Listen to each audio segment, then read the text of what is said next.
Hi guys, അപ്പം നിങ്ങളുടെ എല്ലാവരുടെയും റിക്വസ്റ്റ് മാനിച്ച് ഞാൻ അനദർ ഇഫ്താർ വ്ലോഗുമായിട്ട് വന്നിരിക്കുകയാണ്. ഇത് ആക്ച്വലി 6ാമത്തെയോ 7ാമത്തെയോ നോമ്പായിരുന്നു കേട്ടോ. പക്ഷെ ഞാനിപ്പോൾ എഡിറ്റ് ചെയ്തിടുമ്പോഴത്തേക്കും അത്യാവശ്യം നോമ്പുകൾ ഡേയ്സ് കഴിഞ്ഞിട്ടുണ്ട്. അപ്പൊ നമ്മളെല്ലാവരും കൂടെ ഓരോന്നോരോന്ന് ഉണ്ടാക്കുമായിരുന്നു. ഉമ്മ അപ്പുറത്ത് നിന്ന് പത്തിരി ചുടുന്നുണ്ട്. ഞാനിപ്പോ കിളിക്കൂട് ഉണ്ടാക്കിക്കൊണ്ടിരിക്കുകയാണ്. അതിന്റെ മസാലയൊക്കെ ഉമ്മച്ച ഉണ്ടാക്കി തന്നത്. അപ്പൊ ഞാൻ അതിങ്ങനെ ആ ഒരു ഷേപ്പിൽ ഇങ്ങനെ റൗണ്ട് ചെയ്തിട്ട് എടുക്കാം കേട്ടോ. പിന്നെ ഇതാ ഇപ്പുറത്ത് കട്ട്ലറ്റ് ആണെന്നുണ്ടെങ്കിലും നമ്മൾ ആ ഒരു ബ്രെഡ് ക്രംസിലും ഒക്കെ മുക്കി വെച്ചിട്ടുണ്ട്.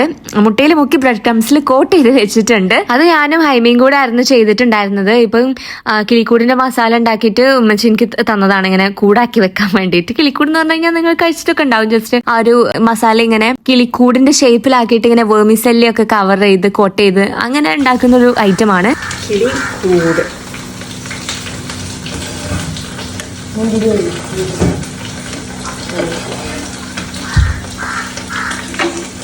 ഇത് വെക്കാൻ വേറെ പാത്രമാണ് വെച്ചത്. പൊളിയാണല്ലോ. പാത്രം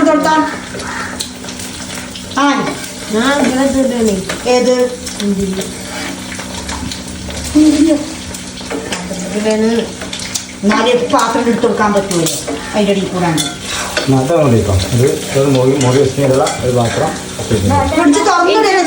ഉമ്മച്ചി കിളിക്കൂട് ഉണ്ടാക്കിയതേ ഉമ്മച്ചിന്റെ കൂട് കുറച്ചിങ്ങനെ പരന്നിട്ടാണ്. അങ്ങനെയല്ല,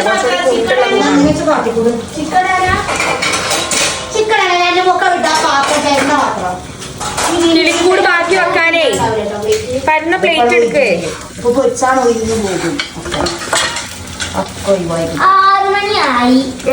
ഏകദേശം ഒരു 5:30-6 മണിയാവുന്നതോട് കൂടിയിട്ട് ഞങ്ങളുടെ വീട്ടിൽ ജഗ്ഗ പൊതിയാണ് കേട്ടോ.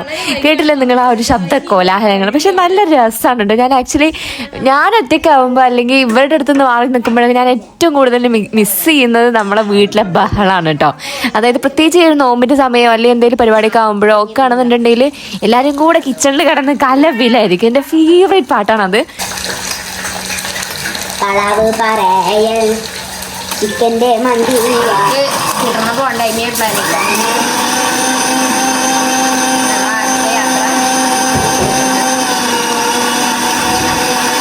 അതിന് കൊണ്ട് ആദ്യം പ്ലാനിങ് തപ്പിച്ചാലും പോവാ.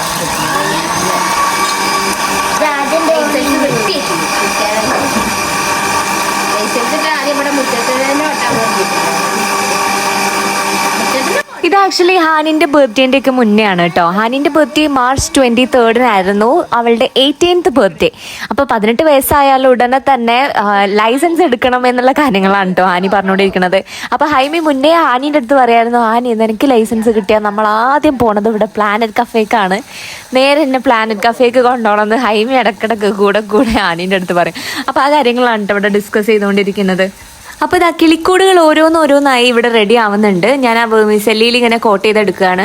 ഹാനി എനിക്ക് മുട്ടയിൽ അതിങ്ങനെ കോട്ട് ചെയ്ത് തരുമായിരുന്നു. പിന്നെ നമ്മൾ ഈ വെർമിസെല്ലി വെച്ചിട്ട് ഒന്ന് കവർ ചെയ്യണം. ഇത് വെർമിസെല്ലി എന്ന് വെച്ച് കഴിഞ്ഞാൽ കുറച്ചും കൂടെ ഭയങ്കര തിന്നായിട്ടുള്ള ഡെലിക്കേറ്റ് ആയിട്ടുള്ള വെർമിസെല്ലിയാണ് കേട്ടോ.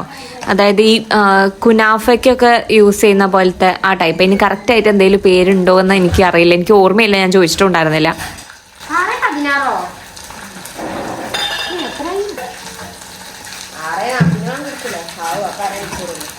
അപ്പൊ ഇതാ ഉമ്മച്ചി എനിക്ക് കിളിക്കൂടിൽ വെക്കാനായിട്ടുള്ള മുട്ട കൊണ്ട് തന്നിട്ടുണ്ട്. സാധാരണ പച്ചമുട്ടയല്ലേ കൂടുതലുണ്ടാവാറ്. നമ്മളെ കൂടുതൽ ഒബ്വിയസ്ലി പുഴുങ്ങിയ മുട്ടയാണ് നമ്മളുടെ കിളി വെച്ചിട്ടുള്ളത്.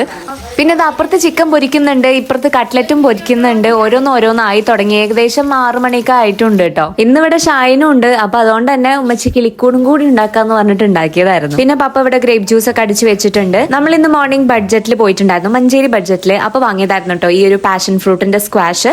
പിന്നീട് ഉണ്ടാക്കി നോക്കിയിട്ടുണ്ടായിരുന്നു. ഈ ഒരു ദിവസം ഉണ്ടാക്കിയില്ല, പിന്നീട് ഉണ്ടാക്കിയിട്ടുണ്ടായിരുന്നു. അപ്പൊ നല്ല ടേസ്റ്റ് ഉണ്ടായിരുന്നു കേട്ടോ, എനിക്ക് നല്ല ഇഷ്ടമായി. പിന്നെ ഞാൻ കഴിഞ്ഞ തവണ, അതായത് കുറച്ച് മുന്നേ ഞാനൊരു പാലട ഉണ്ടാക്കിയത് ഓർക്കുന്നുണ്ടോ? ഞാൻ ഓൾറെഡി റീൽ ഇട്ടിട്ടുണ്ടായിരുന്നു.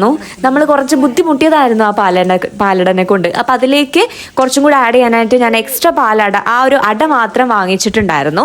അപ്പോൾ അത് ഈ ഒരു പാലട മിക്സിലേക്ക് ഇട്ടിട്ട് അങ്ങനെ ഉണ്ടാക്കാൻ വേണ്ടിയിട്ടായിരുന്നു എനിക്ക്. കാരണം അന്ന് ഉണ്ടാക്കിയ സമയത്ത് ആ ഒരു മിക്സിൽ കുറച്ച് മധുരമൊക്കെ അധികമായിരുന്നു.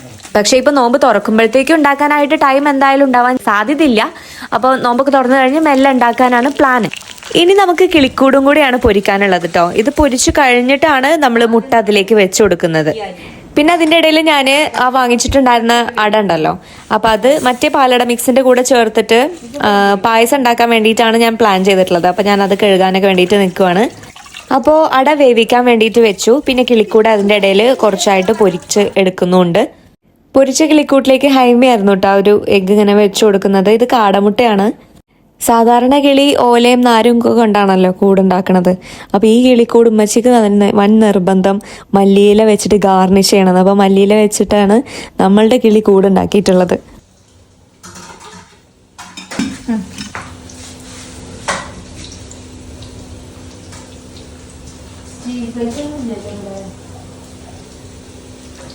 അപ്പോൾ ഇതാ കിളിക്കൂട് റെഡി. ഉമ്മച്ചി കുറച്ചും കൂടെ അപ്പുറത്ത് പൊരിക്കുന്നുണ്ട് കേട്ടോ.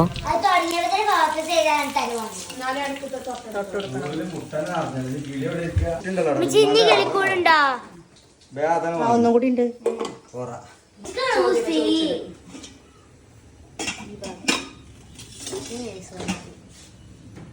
ഒരു കൂടും കൂടി ഉണ്ട്.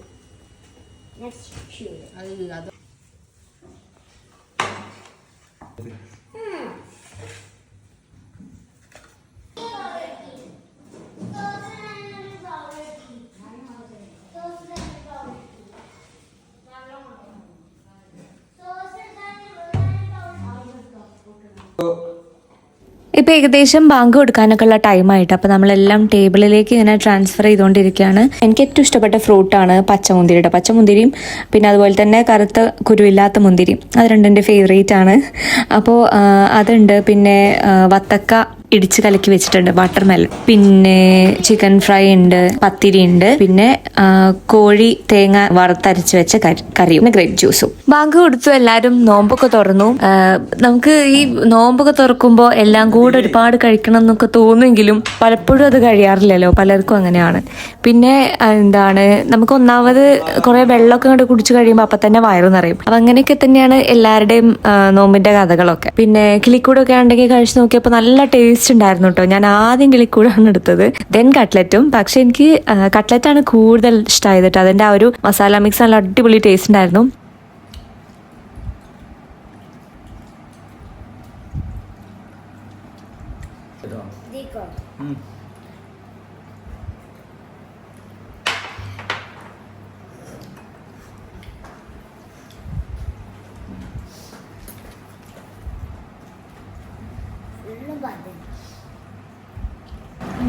മതി. ഞാനാ ഉണ്ടാക്കിയത്. ഞാനല്ലേ ഉരുട്ടിയത്. പിന്നെ ഹാനിത് നൈസായിട്ട് ക്രെഡിറ്റ് എടുക്കായിരുന്നു കേട്ടോ. സംഭവം കട്ട്ലറ്റ് ഇങ്ങനെ ആ ഷേപ്പിൽ ഇങ്ങനെ റോൾ ചെയ്തെടുത്തത് ആനയായിരുന്നു. അപ്പോൾ മെല്ലെ ക്രെഡിറ്റ് എടുക്കും, ഞാനല്ലേ ഉരുട്ടിയത്, അപ്പോൾ പിന്നെ ടേസ്റ്റ് ഇല്ലാതെ ഇരിക്കുമോ എന്നുള്ളത്. അപ്പോൾ അതിൻ്റെ കൗണ്ടറാണ് ഉമ്മച്ചി അവിടെ അടിച്ചുകൊണ്ടിരിക്കുന്നത് കേട്ടോ. ആ മസാലയൊക്കെ പിന്നെ കൈമന്നൂടെ ഊർന്ന് ചാടല്ലേ, ടേസ്റ്റ് അങ്ങോട്ട് കൂടാൻ ഉരുട്ടുമ്പോഴത്തേക്കെന്ന് പറഞ്ഞിട്ട് കേട്ടോ. നോമ്പൊക്കെ തുറന്നു കഴിഞ്ഞ് ഇതാ ഈ സാധനം കൂടി കഴിക്കാണ് കേട്ടോ. ഇതിന് കടിച്ചാ പറച്ചി എന്ന് പറയും നമ്മളുടെ ഇവിടെ. പക്ഷെ ഇത് കടിച്ചാ പറച്ചി കൺസിസ്റ്റൻസിയിലായിട്ടില്ല, അതിനേക്കാളും കുറച്ചും കൂടെ ലൂസാണ്. ഈ ഒരു കൺസിസ്റ്റൻസിയാണ് നമുക്ക് ഇവിടെ ഇഷ്ടം. എനിക്ക് ഇഷ്ടമല്ല.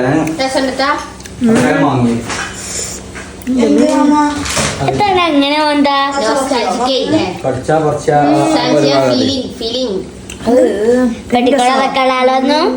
അതിനിപ്പോ ഞാനിങ്ങനെ തിന്നാൻ നിർത്താൻ തോന്നില്ല.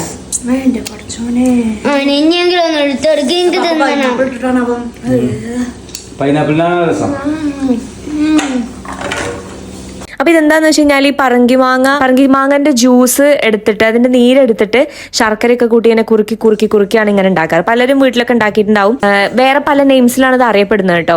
എന്തൊക്കെയോ പേരിലൊക്കെ അടിച്ചാ പറിച്ച് പല്ലിമ്മലൊട്ടി, ബുൾബുൾ മുട്ടായി എന്നൊക്കെ പറഞ്ഞിട്ട് ഇഷ്ടംപോലെ പേരിൽ ഇത് അറിയപ്പെടുന്നുണ്ട് ഈ ഒരു സാധനം. നിങ്ങളൊക്കെ എന്താ ഇതിനെ പറയാറെന്ന് എന്തായാലും താഴെ കമന്റ് ചെയ്യണേ. എന്റെ ഫേവറേറ്റ് എന്നൊക്കെ പറഞ്ഞു കഴിഞ്ഞാൽ എനിക്കിത് ജീവനാണ് കേട്ടോ. എനിക്ക് ഭയങ്കര ഇഷ്ടമാണിത്.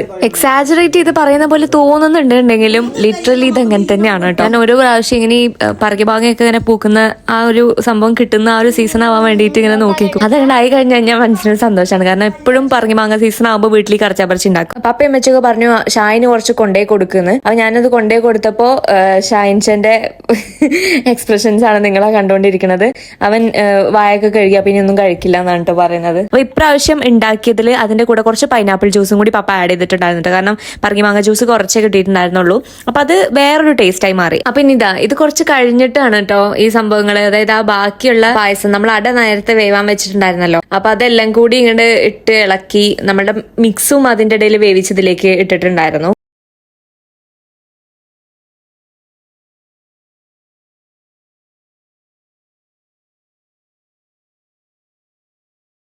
അപ്പൊ എല്ലാം കൂടി കുത്തി ഉടച്ച് ഇളക്കി പിന്നെ അതിലേക്ക് പാലും ആഡ് ചെയ്ത് ഇത് എന്തോ ഒരു തരം പായസം ഉണ്ടോ ആയിട്ടുള്ളത്. ഉമ്മച്ചി ഇതിലേക്ക് വല്ലാതെ വന്നിട്ടുണ്ടായിരുന്നില്ല. ഞാൻ എനിക്ക് പറ്റുന്ന പോലെയൊക്കെ ഇങ്ങനെ ചെയ്ത് വെച്ചതായിരുന്നു. അപ്പൊ അതിനനുസരിച്ചുള്ള ഗുണവും ഇതിനുണ്ട്. അപ്പൊ ഇപ്പൊ ഞാൻ പാലൊഴിച്ചുകൊണ്ടിരിക്കുകയാണ്. ഞാൻ ഇതിലേക്ക് ടോട്ടൽ 3 കവർ പാലെങ്ങാണ്ടാണ് തോന്നുന്നു ഒഴിച്ചിട്ടുണ്ടായിരുന്നത്. അട വെന്ത് വന്നപ്പോഴത്തേക്ക് അത്യാവശ്യം ഒരുപാടുണ്ടായിരുന്നു കേട്ടോ. അപ്പൊ പിന്നെ അതിന്ന് കുറച്ച് എടുത്തു വെച്ചിട്ടുണ്ടായിരുന്നു. അതായത് അതെല്ലാം കൂടെ ഇപ്പൊ ഉണ്ടാക്കി കഴിഞ്ഞാൽ ആരും കഴിക്കില്ല. അപ്പൊ കുറച്ച് വേവിച്ച അട അവിടെ മാറ്റി എടുത്തു വെച്ചു. പിന്നെ ബാക്കിയുള്ളേക്ക് ഈ പാലും കൂടെ ഒഴിച്ച് അത് റെഡിയാക്കി. വൈകുന്നേരത്തെ ജഗ്ഗപ്പൊക്കെ പരിപാടികൾ കഴിഞ്ഞ് ഈ പായസം ഇവിടെ റെഡിയാക്കാനുള്ള താല്പര്യമൊന്നും ഉണ്ടായിരുന്നില്ല കേട്ടോ. പിന്നെ തുടങ്ങി വെച്ച പണി എങ്ങനെയും തീർക്കണ്ടേന്ന് വിചാരിച്ചിട്ട് ഈ പായസം കൂടി റെഡിയാക്കുന്നേ ഉള്ളൂ. പിന്നെ കഴിക്കാനും വലിയ മൂഡൊന്നും ഉണ്ടായിരുന്നില്ല. പിന്നെ മധുരം ആയതുകൊണ്ട് ഉണ്ടാക്കി വെച്ച് കഴിഞ്ഞാൽ എന്തായാലും കഴിക്കും. ഇവിടെ ഞാൻ മാത്രമല്ല, എന്നെ പോലെ മധുരം ഇഷ്ടമുള്ള ആളാണ് എന്റെ പപ്പ കേട്ടോ. ആ ഒരു പാരമ്പര്യം കിട്ടിയെന്ന് തോന്നുന്നു. പപ്പക്കും മധുരത്തിൽ ഒരു കൺട്രോളും ഇല്ല. അപ്പൊ ഞങ്ങൾ എന്തായാലും നന്നായിട്ട് കുടിക്കാൻ പോകുന്നുണ്ടാവും ഇത് ഉണ്ടാക്കി കഴിഞ്ഞാൽ. അപ്പൊ അങ്ങനെ ഉണ്ടാക്കി തുടങ്ങിയതല്ലെന്ന് വിചാരിച്ചിട്ട് കംപ്ലീറ്റ് ചെയ്യാണ്ട്. പക്ഷെ ഉണ്ടാക്കി എല്ലാം കഴിഞ്ഞ് ഫൈനൽ പ്രോസസ് എല്ലാം കഴിഞ്ഞ് ടേസ്റ്റ് ചെയ്ത് നോക്കുമ്പോൾ അത്യാവശ്യം നല്ല ടേസ്റ്റ് ഉണ്ടായിരുന്നു കേട്ടോ. ഞാൻ വിചാരിച്ചു ആരും കൊളായി കാണുമെന്ന് വിചാരിച്ചിട്ടുണ്ടായിരുന്നു. ഷോർട്സ് ചെയ്തിട്ടുണ്ടായിരുന്നു. അപ്പൊ അതിൽ ഞാൻ പറഞ്ഞിട്ടുണ്ടായിരുന്നു അധികം വെന്തിട്ടില്ലാന്ന്. അപ്പൊ നമ്മളുടെ ഇതൊരു സബ്സ്ക്രൈബർ കമന്റ് ചെയ്തിട്ടുണ്ടായിരുന്നു ഒന്ന് കുക്കറിലിട്ട് വേവിച്ചാൽ റെഡി ആവുന്നുള്ളത് കേട്ടോ. അപ്പൊ അങ്ങനെയാണ് ഇത്തവണ ഞാൻ കുക്കറിലിട്ട് വേവിച്ചിട്ടാണ് പായസം ഉണ്ടാക്കാൻ വേണ്ടിയിട്ട് തുടങ്ങിയത്. അപ്പൊ എന്തായാലും വർക്കായി, നല്ല രീതിയിൽ വെന്ത് വന്നു. അതെല്ലാം കുടിച്ചു, നല്ല ടേസ്റ്റ് ഉണ്ടായിരുന്നു. ഞാൻ പിന്നെ നെയ്യും കുറച്ച് ഏലക്കാപ്പൊടി ഒക്കെ ഇട്ടിട്ടുണ്ടായിരുന്നു. അത്രയുള്ള ഇന്നത്തെ വീഡിയോ. പിന്നെ അടുത്ത വീഡിയോയിൽ കാണാം. ബൈ.